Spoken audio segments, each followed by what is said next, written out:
Hello and welcome back to the channel. This is Supercoach Challenges, and today we are back for the round 17 review. And as you can see, it was another good round with us moving up another 5,852 ranks in season rank into the top 82,000 now. I get 83,000. And this was a decent score, a really good score. Could have been better. We obviously had the Lloyd injury, which is because Nane Curvis decided to run through him instead of going for the ball, which is always great. You always love that. But puts us in a bit of a pickle in figuring out what we're going to do now. So that's great. Thanks for that, my friend, in Nane Curvis, because yeah, that kind of ruined a decent week for us, and we had a lot of good high scoring players. Um, Annoyingly, I missed the VC. I just totally forgot about Neale. I thought I'd gone someone else, but in the end we got Merrett, which was only a 6 point difference either way, so not too bad. We've got 2 trades left, and I'm not sure whether we're going to make a move or not. I'll probably go through what I did. We can have a look at where we're at, but I'm thinking the top 50k could still be within our grasp. We got 7 rounds left. If we're getting 6,000 to 5,000 ranks each week, that's easily putting us there. So hopefully we can. But anyway, looking at this, as you can see, the back line was quite good. I mean, Houston was a bit down, which wasn't great. But otherwise, this team did really well, especially in defense. The top 3 went over 120. And then Houston and Sinclair, high 80s. But the Lloyd injury really hurt, a 31. Just really annoying that he got knocked out, concussion, and he's missing a week.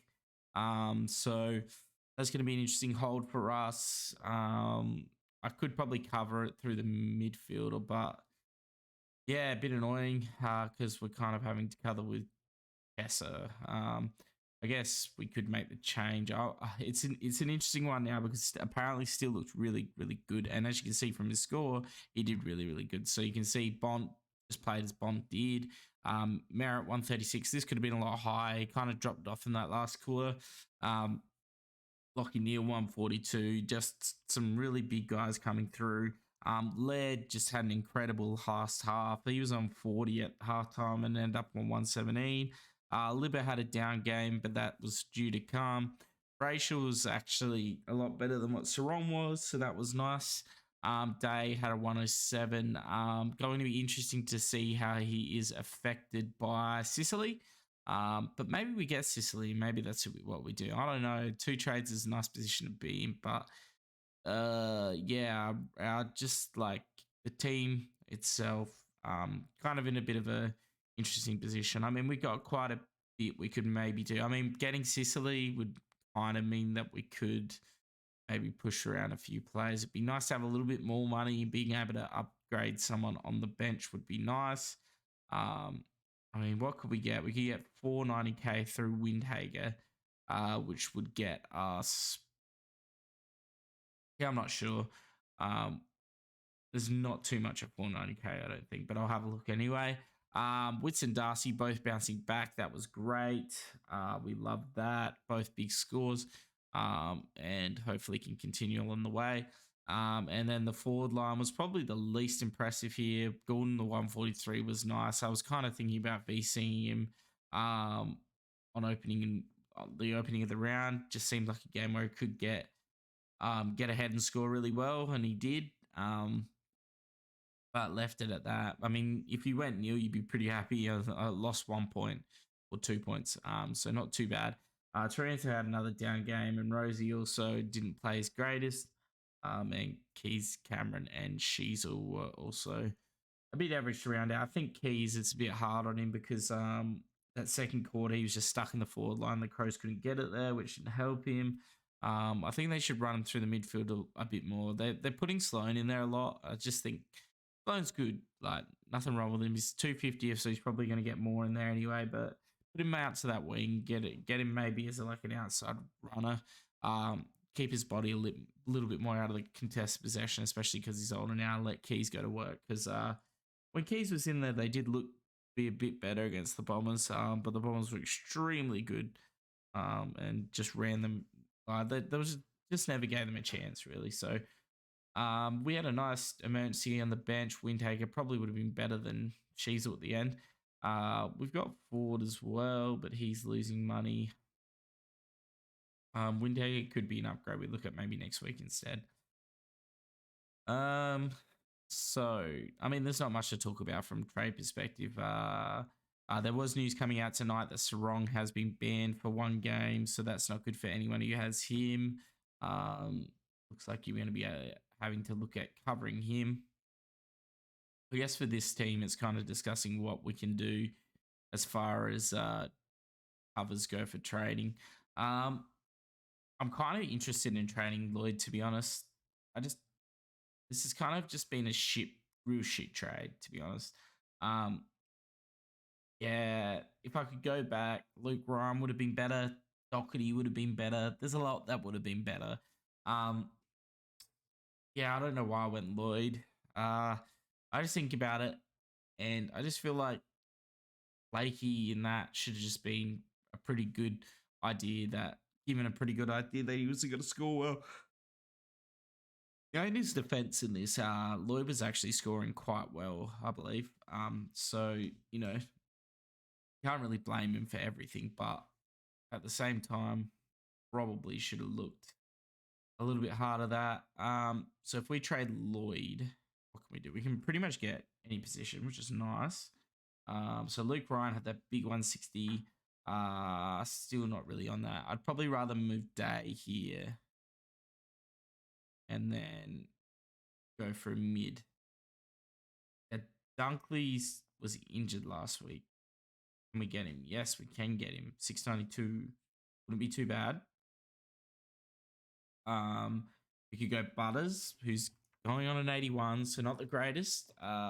What's he at? 26%. Yeah, a lot jumped on him. The thing I don't like about Butters is what he has done the past few weeks is he can, like, this was looking like a much worse score. He just had some nice scaling, pump him up a little bit, or a big patch, I guess. But he can do this quite a bit. Just goes 80s. What else is here? I mean, it's not great. I mean, Oliver's still injured. Dunkley's now injured, so it's like maybe miss him. Yeah, well, I could go Sicily. That actually wouldn't be the worst. Nice if we could loop. So if I go Day back here and I just go Sicily. Well, that leaves us 43k. One trade if injured. Windhager's the only really nice cover on here. I could maybe downgrade, but potentially probably wouldn't want to. Sicily would be a nice pod. What's he? 5.6 are trading in, so that's actually quite a big raise. But so he's going to be about 18% owned. Look at what we can do here. So how do I want to do this? There's not really anything I can do here. I want to, so realistically, Ford's really putting any blocker on trying to do a loop. Which is annoying because we've got nothing here. So yeah, I don't mind Sicily though. I think this is actually quite nice. I think it's going to be better scoring than Lloyd, and him being injured for a week anyway gives me the excuse, so I might as well do it. There's an injury through the defense. I can move Day up here, and then Windhager here, cover that. Injury in ruck, obviously Cameron, and then Windhager on. I've still got Ford. Roberts could come back. I guess Davey could. Chess is always there as well, like as a last option. So it's not like I'm going to get a 0. I don't think it's 0. We got 3 playing emergencies, which kind of covers us for most things, which is nice as well.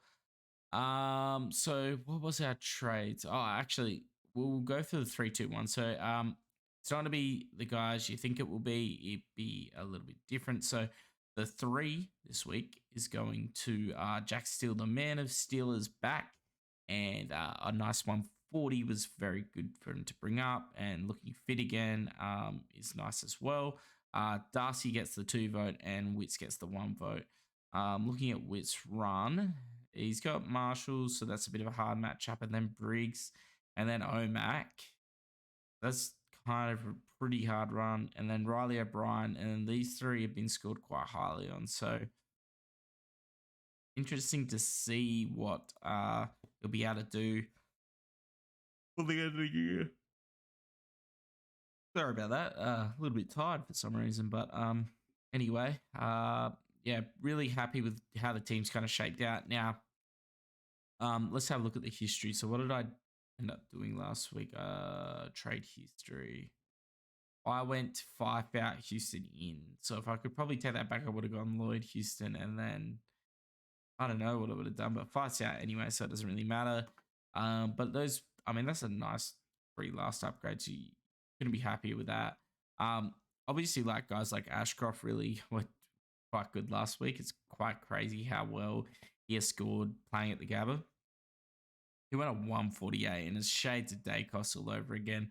I don't know if he's going to be able to keep it up like Dacos did, as Dacos had a much better role. But yeah, really, really nice scoring. I'm pretty happy with the team. I think that, I mean, the weak points are probably guys like Day, Steele, and Sheasel. But outside that is quite nice. So that is quite good. I have actually come up with the challenge for next year. So there will be a different challenge. The 400K challenge will be gone in the pursuit of creating something that's going to be a little bit more competitive. Well, actually competitive. I mean, it's a challenge, but it will be still enable us to maybe actually rank in the top 10K, even top 1,000 if we're lucky. I doubt it because it's still going to hamper us, but it's going to be more like what you see in the regular Supercoach videos. There's just going to be, you know, 1 or 2 caveats which I can't work around. And if I do get hit by something, it's going to be, let's just say, a lot harder to get out of than what this was, I guess. I think that overall, better scoring throughout, but if there is injuries and stuff like that, will make it harder to navigate around. So, but without saying any more about that, that will be for next season. Obviously, we still got 7 rounds of this to go. Hopefully, getting to top 50K. That is, it was the goal from the start. I really did not think we would get there. Before the buys, round 12 was looking, I think it was like 110K, and I was like, let's have a look. We might as well, because I mean, as far as players go, most of you should have finished your team. Like, I would probably want to have at least 2 trades, 1 or 2 trades left. I know my personal one, I'm actually going quite hard on the just getting better players, and then I have decent cover. So like I got like a Windhager and a Fogarty, the Carlton Fogarty, and then a few others on here, and I got quite good switching through. So I'm not as worried, but I think having 1 or 2 trades is still nice. It kind of makes it easier to go to a premium rather than having to depend on those as well. So I'm happy with 1 in this team. That kind of gives us 1 to cover. I mean, if anyone gets injured, you know, we got 43K. That should be enough to get one of these guys up, and we should be done and dusted for the season. So let's have a look at the history here. So let's look at the round rank. So we started 138K, we slowly climbed 124, and this is where we kind of plateaued till we climbed to 112. And this is actually round low, season rank. Sorry. So we were 138K, slowly we're climbing. I can't believe we were ranked out that far, 130. That's pretty crazy. And I think it was like we were climbing, and I was like, oh, this is all right. This is all right. And then we had this round 7 score where we went backwards, and I was like, fuck. Like, I was like, this is going to be hard because my team's plateauing. I can't trade in any premiums until what? I think it was round 13 or 14. I was like, yeah, this is hard. Yeah, it was hard. And, you know, I missed a couple rookies, but luckily we got onto some other rookies like Ryan, and we had Van Rooyen and stuff like that who were able to cover, and we went on Bailey Humphrey, even if it was late. But yeah, uh, anyway, 119k, and then I was kind of plateaued. Like this year, this 4 week stretch where we just didn't move. Yeah, it was like really stressful. Like we went up and then we went down and then we went down. It was just like going backwards for 2 weeks going into the buys. And then round 12, we get like a 3K rise. And I'm like, oh, fucking hell, man. Like, honestly, you look at the 111, and then even like the first bar, we only climbed 1,000. And I was like, I thought the buys was like, because honestly, I thought, look, we can keep to about 100, like 90 to 80, maybe by round 11, I'll be able to climb in the buys. I'll be quite sorted because I'll have picks. I'll be able to just work around rookies. I'll just be able to trade 4 out because I had that much money. But then we got to here in this first buy, we've gone up, what, 1,000 spots, and I was like, Jesus Christ, I don't know if 50k is on the cards here. But yeah, since round 13, it's just been like we got a 5k boost from round 13, but this round 14 to 15 was 11,000. It just showed how many teams had just gone so hard in like those other rounds. I mean, I guess this round was never going to be that great, round 13, because every team was going to have full teams pretty much. But then, yeah, round 14, we got 5, and then here 10. And now it's just been like pretty quick. It's either the teams here have just not got trades left or just can't finish their team, or it's just the fact that we've actually got a finished team. But yeah, very happy about it. And we're slowly starting to climb. And yeah, with 7 rounds left, if we get another 35k ranks, that will get us to 50. I'd love to see what a 50k score is. I wonder if anyone in my leagues is pretty close to it. Let's have a look at the leagues. Diddy Didak, he's 21,000. Easiest way. This is not going to give me space. So, we go points scored, it'll probably give me crap. I'm actually like, what if we get top end cats? Might be able to help out. He's ranked 59,000 at 35,186. 35,186, 59,000, and I'm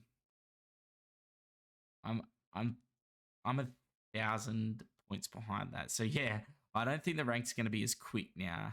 By the looks, well, that was 59,000 for 35. Unless I'm catching like 250 points, maybe I could though, because at this range, let's have a look at what that guy scored last week. Leagues points scored. So top end cats, what did he score last week? Well, he is. Let's just check. So he is 59,000. He scored. It's round 7. He scores 2,501. So I'm not even catching that many points on this guy. So, yeah. There's still guys playing at this rank. I can't believe he's ranked so low though. What did he do wrong? Oh, he's got Lara Shelley and Jackson and how is this a 2-5? Because of Anderson and Ashcroft, they help. I mean, through here wasn't great. He hit the same captain, but he's got English. But even then, the combination of about the same. Yeah, so it's gonna be hard, but we could get there. Let's see. Who scored? Points scored. Let's see. Larry's Lizards. He must be close to 50. 57. So he scored 2-3. So you can see teams are sliding back by like 200 points around. And it could be more now. So because we got what 2-5 last week. So yeah, we could do it, but gonna be hard. I'll tell you that much. But we got 1,000 points to gain, 200 points a week. Could be done. Could be done. It'll be close. It'll be close, but that will be part of following along on the ride. So sorry about a bit of a waste of time in this last 5 to 7 minutes, but it's good to look at the history and see where we've come from. So anyway, I hope you've enjoyed the video. If you'd like to give us a subscribe, that'd be great. You can see the rest of the journey to the end of the end of the whole year. And even if you just give a like, that's always great as well. We love that. Helps get the videos more views. And we love that as well. I hope you've enjoyed the ride so far. We're scoring well, which is great. We've got the team set probably for the rest of the year, unless there's injuries. I'm thinking I'm liking the Lloyd to Sicily. It's aggressive, and that's what we like to see. So anyway, hope you've enjoyed it. See you in the next video. Cheers.